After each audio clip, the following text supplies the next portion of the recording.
Along with mass building exercises, 1 or 2 shaping exercises are usually added toward the end of the workout.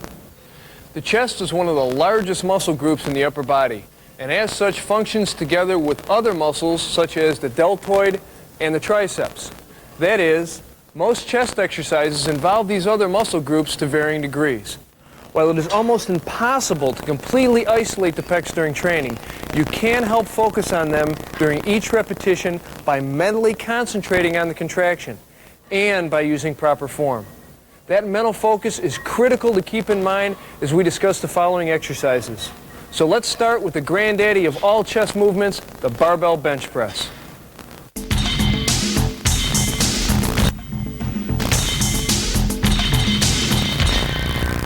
Barbell presses can be performed on a flat, incline, or decline bench. Each variation places a different stress on your pectoral muscles. Generally, flat presses work the middle part of your chest, incline presses work the upper part of your chest, and decline presses work the lower part of your chest musculature. Using a shoulder-width grip on the bar, bring the weight down to your chest in a gradual, controlled fashion. Then power. Don't bounce the weight back up to the starting position. Squeeze hard to build tension in your pecs. Be careful not to round your shoulders forward, or your anterior deltoids will do the work instead of the targeted muscle, the pectorals. Don't raise your shoulders off the bench. Arch, or rather thrust your chest up while keeping your back flat on the bench. This pushes your sternum up and forces your pecs to do the work. Also be sure to keep your elbows out away from your body in line with your shoulders. Letting your elbows drift inward reduces the stress to your chest and works your triceps. Keep everything tight and under control both when you press the bar up and bring the weight down. And don't cheat the weight up by using your shoulders to push the bar up those last few inches. Remember, you want to work your chest, not your front delts.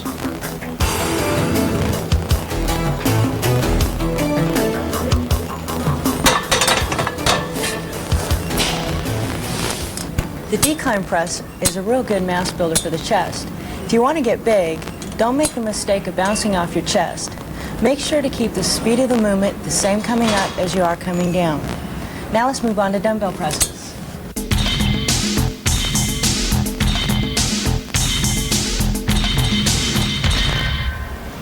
Another good way to work your chest is with dumbbell presses, again using a flat, incline, or decline bench. Lying on your back, lower the weights below the level of your chest. The lower you bring your hands, the greater the stretch your chest gets. Balance is important, so take your time to get the feel of the exercises. Push, don't swing the dumbbells back up into a locked up position. One of the advantages of using dumbbells is that you can change the angle of your hands to put more stress on the specific area you want to target. You may find that having your palms turned slightly inward gives your chest more stimulation. Dumbbells also allow you to attain more full range of motion, thereby stimulating more muscle fibers.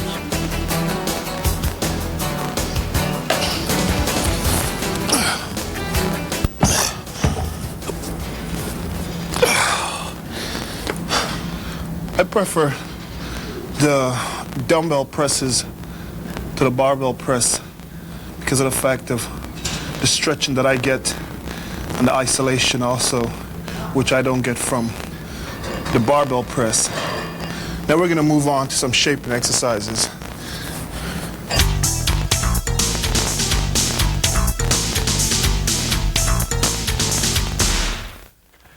Shaping exercises should be the last exercises performed in your workout and should concentrate on specific areas of the muscle group. Choose the shaping exercises you feel targets the area of your chest that needs the most improvement. This is called muscle priority training. For instance, cable crossovers are mainly used to bring out the definition in the inner pectorals. Typical rep ranges for all shaping movements fall in the 12 to 20 range with 3 to 4 sets per exercise. The key in shaping exercises is to really concentrate on feeling the muscle contract. Think about what it feels like to flex your chest. Then as you are performing the exercise, try to get that same feeling. If you can do this, you know you are really getting deep into the muscle tissue.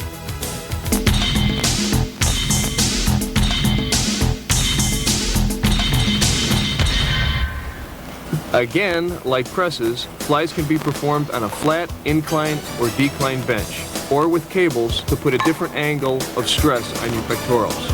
Begin with your shoulders pressed against the bench. Be sure to keep them pressed against the bench throughout the movement. Now with palms facing, extend your arms directly from your shoulders above your chest.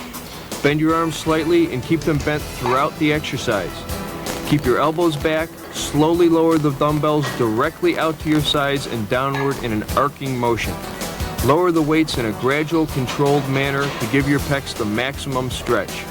Push your sternum up as the weight comes up and squeeze the top to increase the tension. Lower the weights in the same controlled manner again. Never swing the weights up or let them fall back down.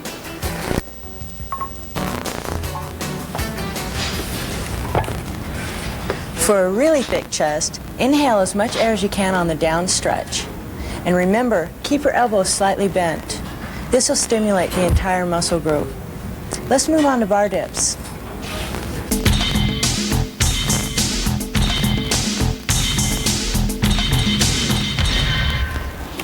Grip the bars with your palms facing inward, then support your body weight on straight arms. Next, curl your legs up at a right angle to your body. Cross your ankles, place your chin to your chest, and then lean into the exercise to get maximum pectoral tension. Then simply dip down and raise yourself up, going as deeply into the dip as possible, then straightening your arms just short of total lockout. This exercise is one that can be done for the chest or the triceps. In order to stress the chest, make sure that you feel tension on the pecs rather than the triceps by leaning slightly forward during the movement. Dips are primarily for the lower pectorals. I personally rather to do the decline bench because of my body weight. I'm too heavy. Right now I think I'm too heavy to do dips, so I can't get to isolate as much as I would be able to if I was a lighter person. So just make sure whenever you do the dip to make sure you always stretch the pecs as low as you possibly can when you go down, and then to tighten them up as much as possible when you go up. Now we're gonna move on to the cable crossover.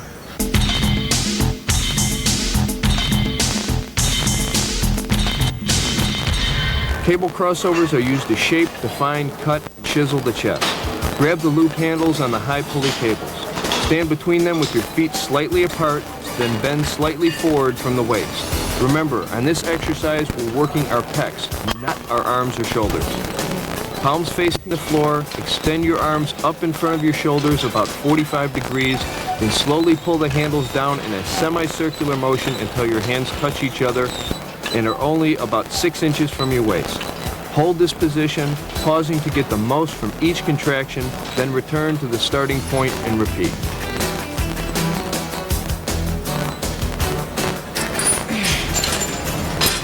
When I do cable crossovers, I make sure to squeeze and contract after each repetition for finer detail. Next, we'll be showing you the pec deck.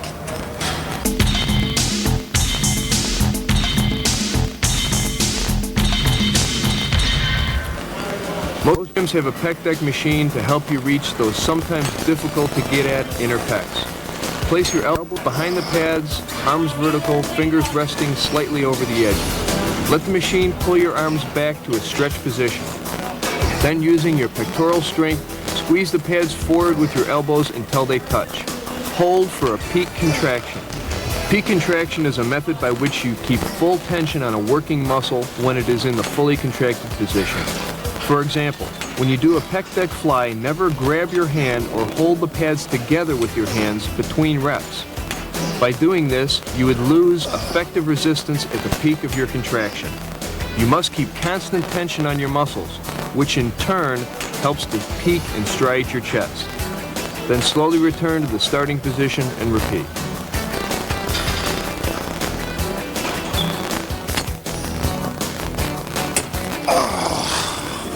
The pec deck exercise is one of my personal favorite shaping exercise. I like the cable crossover a lot also because of the isolation that you get, but you don't get the same kind of stretch that you get from the pec deck. The pec deck tends to emphasize a lot on the inner pectorals. Now we're gonna move to the pullover.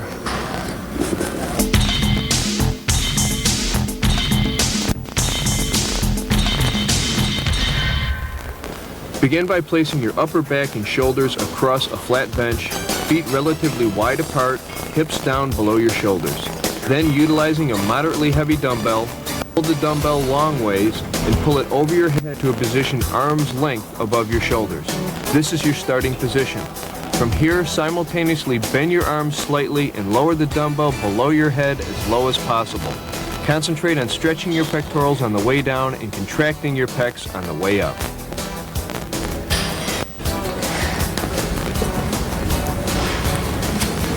When doing pullovers, I visualize my chest and my rib cage like a balloon, filling it up with air as I move the weight across and far down as possible.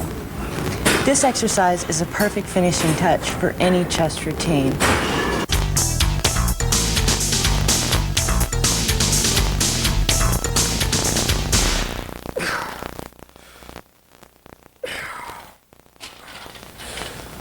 Total pectoral development requires training from a variety of angles with a variety of different exercises. Remember, your goal should be proportional overall development. An underdeveloped chest can make your shoulders look narrow and ruin your V-taper. It's better to have balance, top and bottom, side to side. Here are some important concepts for novice and intermediate bodybuilders who want maximum results from their chest training programs. Remember, your total time in the gym should not exceed 60 to 75 minutes. Since you usually train more than one body part per workout, you should perform no more than 12 to 16 sets per body part. You don't want to overtrain. 2. Use heavy basic compound movements instead of low priority isolation exercises. It's those compound exercises that help build muscle mass. Save the isolation movements for when you're ready to fine-tune. 3. Use weights that allow proper form. Concentration on those muscle groups you're working is important. The idea isn't how much weight you can heave, it's how well you can sculpt your body. Handling too much weight can not only cause injury, it can actually set back your progress. 4. Isolate your chest muscles to get peak contraction. You need to focus both mentally and physically on the muscles you're working. Knowledge of basic anatomy will help, as well as being aware that each exercise is designed to do a specific function in your program. 5. Strive for high intensity during a workout. Again, this is where mental attitude comes into play.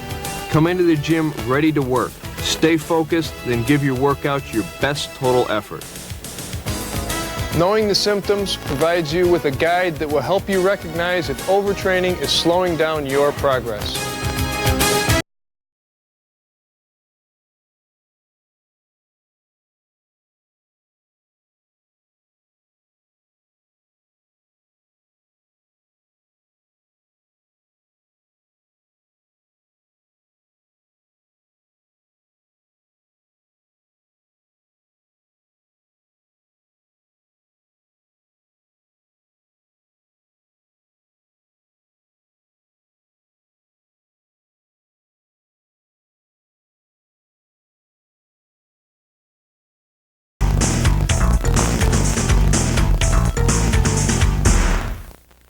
You want your pecs to be thick and fully developed, with a deep groove between the muscles.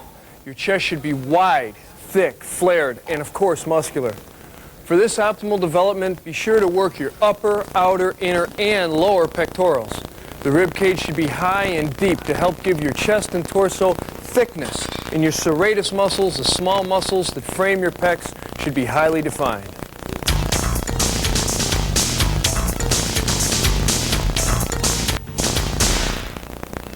Now that we've looked at some great training exercises and proper techniques for building an awesome chest, let's examine another part of your training program that's equally important: proper nutrition and supplementation.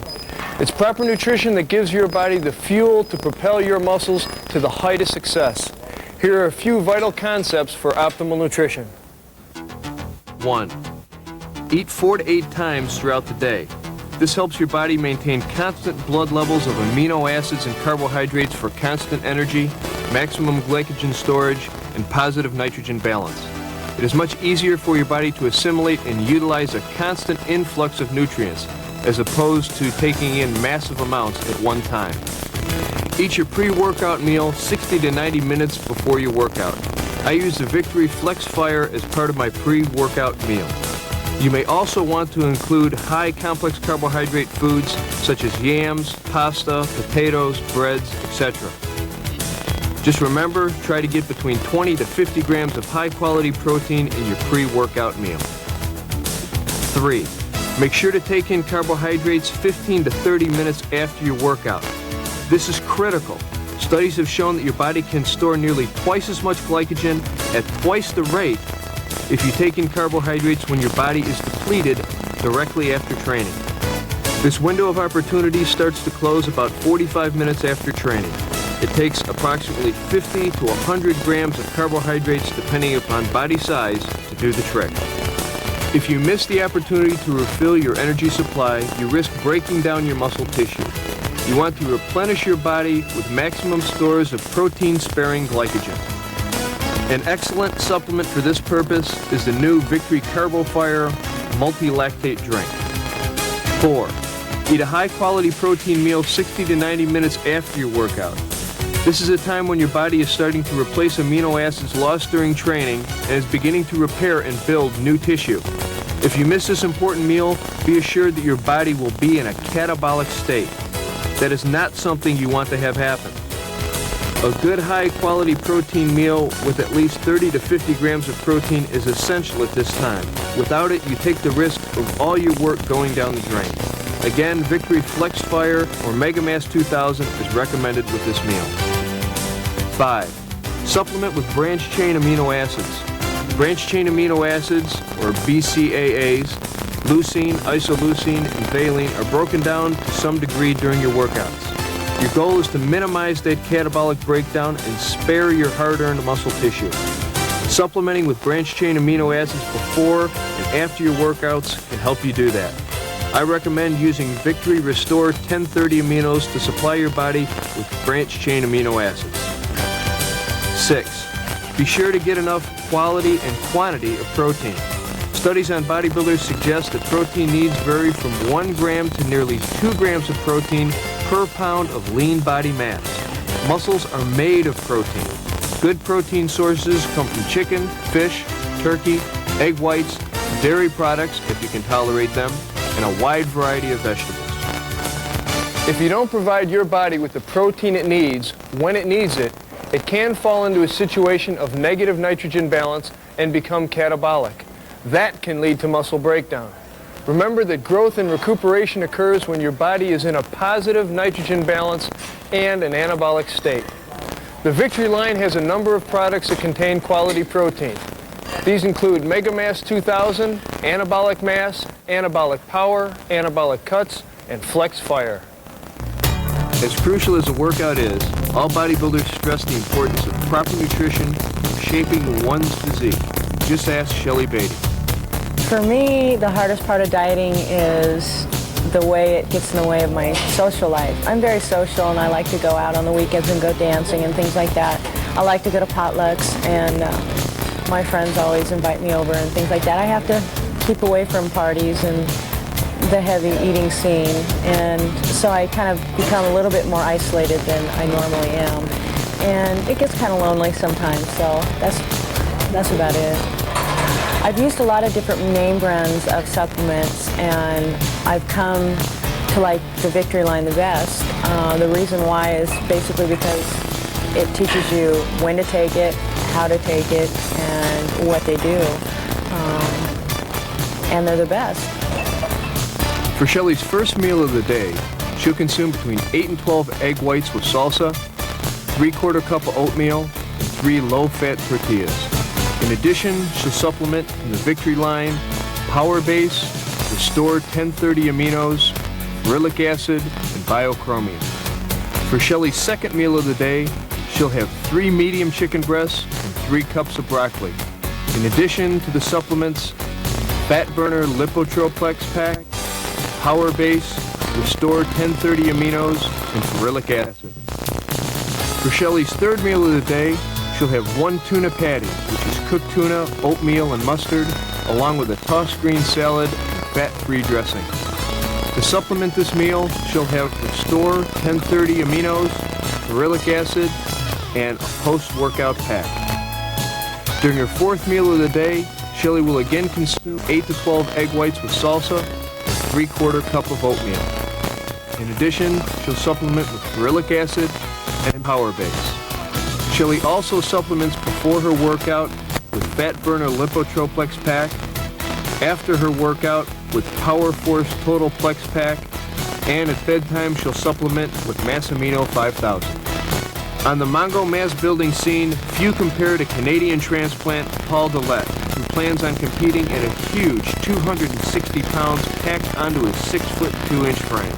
Carbohydrates helps you to gain weight, and also too much carbohydrates then starts to spill, and then you start gaining not just weight, body weight, but also body fat.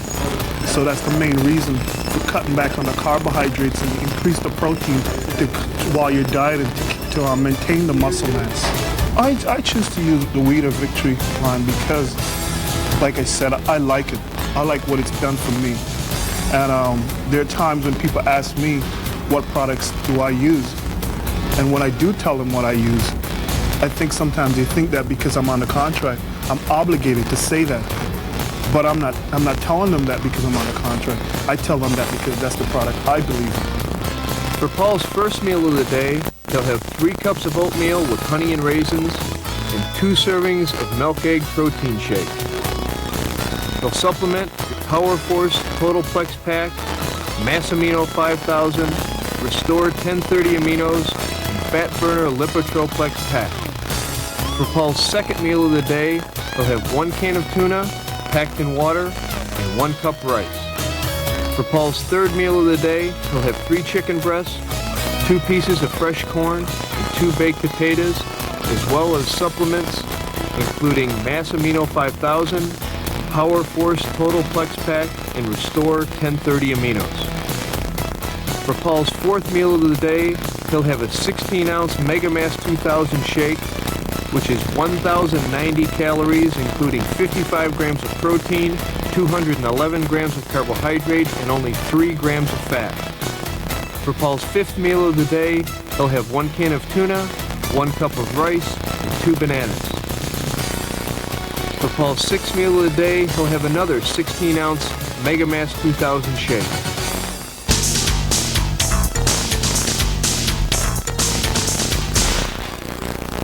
At first, you may experience rapid gains in size and strength due to your muscles and your mind learning how to work together. As you continue your training, you may notice that progress has seemed to slow down a bit. Don't get discouraged. That's normal. Your physique, like a great work of art, takes time to develop. It will happen, but only through continued, intelligent training. You know, you may hear people in the gym talking about the use of anabolic steroids. Be aware of the many dangers associated with these drugs and use your own good judgment rather than blindly following those around you. These substances have absolutely no place in your training program.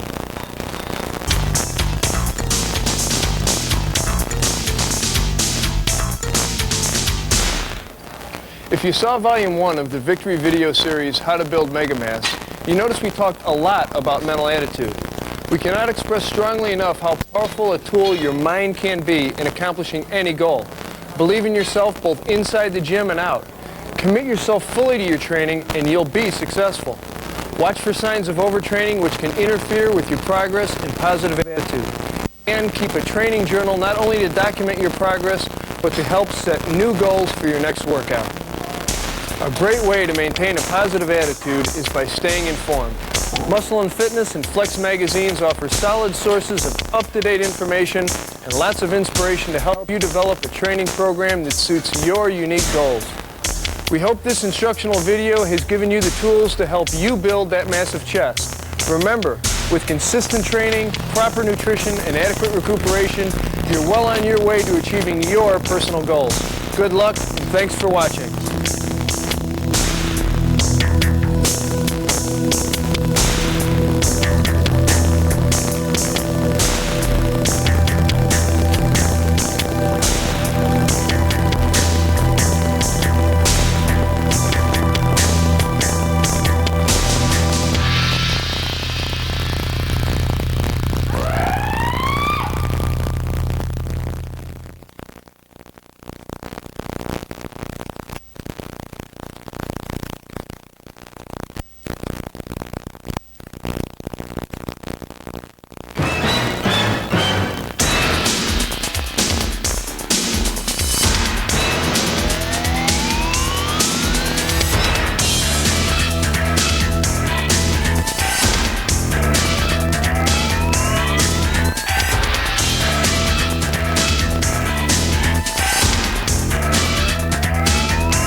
bulging biceps, iron, horseshoe triceps, granite forearms.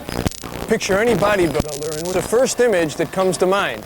Those huge, massive biceps and cross-striated triceps stretching the sleeves of his t-shirt. Hi, I'm Dr. Tom Dieters, Editor-in-Chief and Associate Publisher of Muscle and Fitness Magazine. Over the course of this video, IFBB professional bodybuilder and USA champion Mike Matarazzo, along with top Ms. Olympia contender Sandy Rydell, will show you an intelligent and efficient way to develop your own set of killer arms. When we say intelligent training, we're talking about the coordinated effort of